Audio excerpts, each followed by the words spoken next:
Hey, my name is Isabel, and I went to grad school, and I definitely had some questions about the process along the way.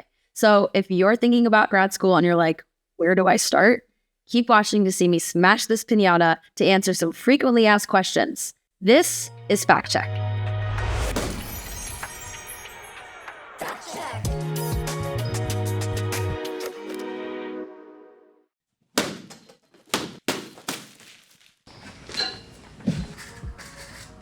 How do I know what grad school is right for me?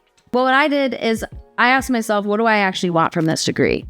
Maybe you're looking to start a new career or make more money or just learn more. Then you want to find a program that fits your life and your goals. Maybe you're looking to do online or in-person, part-time, maybe full-time, hands-on or research heavy. And then if the program doesn't quite fit your lifestyle, you want to keep looking until you find something that feels just right. What do I need for a grad school application? Usually you need a transcript, a letter of recommendation, and a personal statement. And it kind of depends on the program, but sometimes you need to share a portfolio or some examples of your work too. And you also want to get a letter of recommendation early, a lot sooner than you think, because people get really busy and you want a strong one, not a rushed one. And then some schools will ask for test scores like the GRE or the LSAT, so you just want to make sure you know exactly what your school is looking for.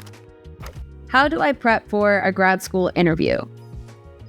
Well, I had an elevator pitch, so you should have an elevator pitch of who you are, what you've done, and where you're headed. And then also having a challenge that you faced or something that you're proud of is always a plus too. And then you want to get really specific about why you think this program is right for you, because it shows that you've done your research. And then come in with some questions to ask your interviewer, because that way it feels more like a conversation rather than an audition. How do I write a personal statement for grad school? Here's the easiest way to think about your personal statement. You want to answer why you, why this program, and why right now.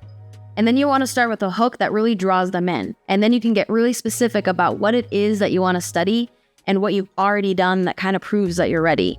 And then you don't want to just relist your resume. You want to show them how you think, what you've already learned, and then where you want to go. And then you want to revise it like crazy, because a good statement is written and then rewritten. When are grad school applications due?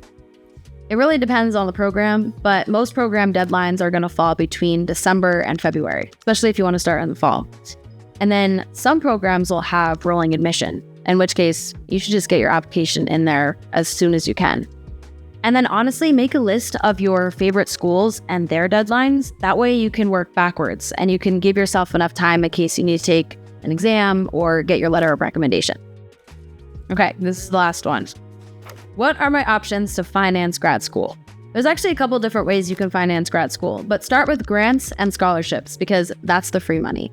Then you should fill out the FAFSA and see if you can get any aid from that. There have been some changes to the federal Grad Plus loans, so just make sure you're up to date on your federal loan options. And then if there's still some costs left over, you can then apply for a private student loan, and that can help pay for the rest. Applying to grad school can feel like a lot. And you know what? It kind of is. It's a huge step, but you don't have to have everything figured out right now. You also don't need to have everything done right now. So just make a checklist, keep up with all the deadlines, and take it one step at a time. You got this.